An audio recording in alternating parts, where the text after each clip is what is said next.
Why does everything cost more? Because the government spends more.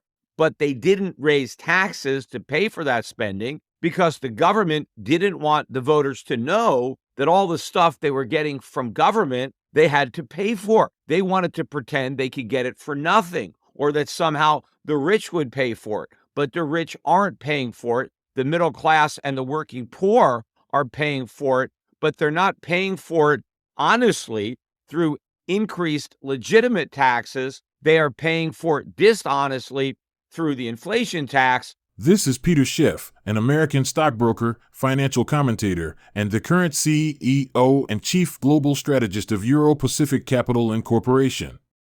Peter is popularly known for his economic and public policy views, especially his forecast about the 2007 and 2008 financial crisis that hit the United States and the world. In recent years, economic collapse, energy, gas crisis, and mass starvation have become increasingly common topics of conversation. Some believe these events are part of a grand plan by those in power to control the masses. Peter Schiff is one of these people. Welcome to Savvy Economists. In this video, we will explore Peter Schiff's opinion regarding the looming food crisis and how you can prepare for the coming starvation he predicts. Please watch, like, and share this video. Also, drop your comments and thoughts below, and remember to subscribe to the channel for more related content similar to this.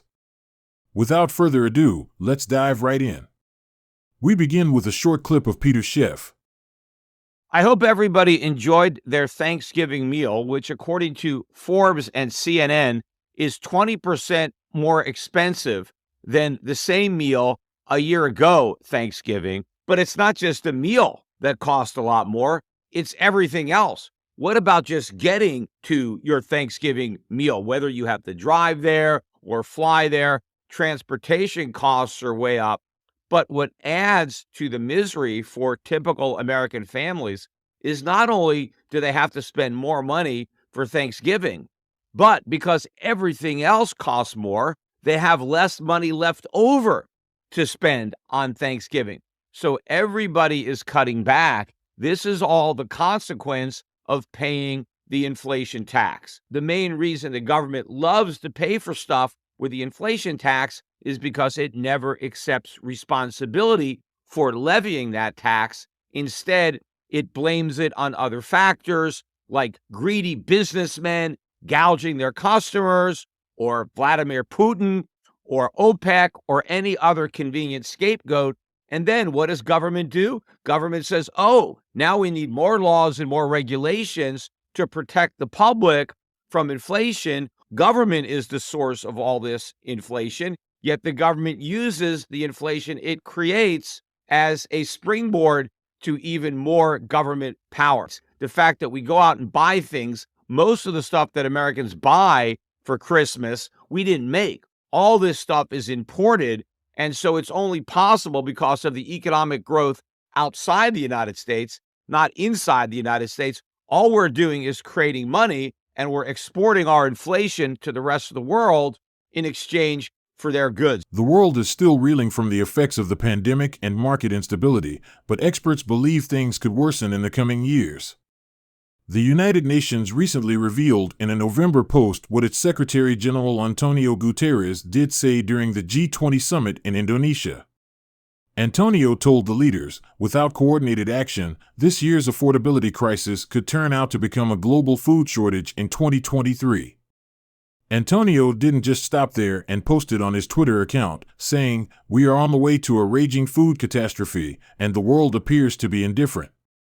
People in 5 separate places are facing famine." And while it's tempting to think that this news must be some conspiracy, the truth is that many experts have warned about this kind of crisis for years. There are actually several indicators right now leading us toward a perfect storm of famine, natural disasters, population growth, and artificially low food prices. How can we prevent such a catastrophic future? Kindly let us know in the comment section below. Here's another short clip from Peter Schiff. But getting back to the United States, the markets are trading for an abbreviated session today on Good Friday, although I am recording my podcast long before they ring the opening bell, so I don't really know what happened on Friday. So I am going to talk a little bit about what happened in the markets as of the close on Wednesday, which is the last day the market traded before the Thanksgiving holiday. Also, we got some more economic news that came out on Wednesday. In particular, we got the weekly jobless claims, which spiked up to 240,000. The expectation was for a smaller increase from 223,000 to 225,000. So maybe this is the beginning of what will turn out to be a major increase in unemployment. This has been long overdue, and I've been expecting this to start, and maybe it already has. We'll see. Also, we got the PMI flash composite index for November. Very disappointing if you think the U.S. economy is not in recession. The prior number was 48.2, and the November number dropped all the way down to 46.3. If you break it out into its components, manufacturing was supposed to decline slightly from 50.4 to 50. Instead, it tanked all the way down to 47.6. That's below even the lowest estimate in the range, which went from a low of 49.5 to a high of 50.4. The same disappointing news in the service sector, which was already weak in the prior month. It was at 47.8. It was supposed to slightly improve to 48. Instead, it went in the other direction, falling all the way down to 46.1. Again, that is below the low end of the consensus range, which went from a low of 47.3 to a high of 49.3. So again, these numbers are indicative of not just an economy headed for recession, an economy that already is in recession. But I think the biggest market moving news of the day and of the week was the release of the Federal Open Market Committee minutes, and those minutes were received by the markets as being dovish. Now, what is the difference between dovish minutes and hawkish minutes? Well, from the perspective of the market, whenever Federal Open Market Committee participants talk about raising rates less, raising them in smaller increments, or maybe not raising them as much in the future, it's perceived as being dovish. After all, they're adopting language that implies that something will be easier in the future than it is right now. So whenever the Fed talks about how they have to raise rates more, how they have to raise them quicker, or how they have to raise them higher, well, that is hawkish. And what the stock market is looking for is any signs of dovishness, even if they already expect those signs. Just confirmation is what the markets react to. Maybe a lot of it is program trading and algorithms where they're looking for these key words, and the minute they think, oh, rates are going to rise a little bit less than we thought, because many people on the Federal Open Market Committee were talking about the need to slow down and to reassess, and that maybe we can't keep hiking interest rates by 75 basis points at a clip.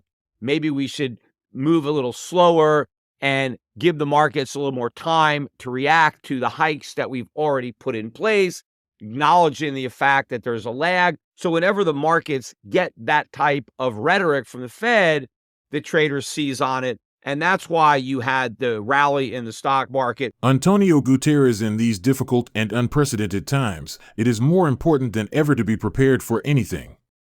That includes being ready for the very real possibility of starvation. While it may seem like a far-fetched possibility, history shows us that famine can strike anytime and anywhere. Just look at what happened during the Irish potato famine or the Ukrainian famine of the early 1930s. Millions of people died needlessly because they were unprepared. With that in mind, here are some tips on how to prepare for and stay safe during a period of starvation. Number 1. Stock up on non-perishable food items. Canned goods, dry goods, rice, beans, etc., and water are essential. If possible, try to have at least a 3-month supply on hand. Number 2. Have a plan for cooking and preparing food without electricity. During a famine, there is a good chance that electricity will be scarce or unavailable altogether. So make sure you have a way to cook food without it, such as a camp stove. And remember, you may have to eat food raw if cooking is not an option. Number 3. Stockpile medicine and first aid supplies. This is especially important if you or anyone in your family has chronic medical conditions that require medication. Make sure you have enough to last several months. And don't forget basic first aid supplies like bandages and antibiotic ointment. Number 4. Learning basic survival skills. In a famine situation, you may need to fend for yourself. So it's a good idea to learn basic survival skills like building a shelter, starting a fire, and purifying water. Number 5. Stay informed. Keep up with the news and weather reports so you know what is happening in your area and what conditions to expect. Number 6. Have an evacuation plan. If conditions become too dangerous or intolerable, you may need to evacuate your home. So have a plan in place for where you will go and how you will get there. Number 7. Stay calm. In an emergency situation, it's essential to stay calm and think clearly so you can make the best decisions for yourself and your family. While some may dismiss Schiff's warnings as a conspiracy theory, it is essential to remember that he has a proven track record regarding economic predictions. With the current state of the world economy, it would be wise to heed his advice and start preparing for the possibility of mass starvation. That's all for today. Kindly let us know your thoughts about everything discussed so far in the video in the comment section below. Don't forget to hit the like button and subscribe to our channel. Thanks for watching. Anticipate our next video update.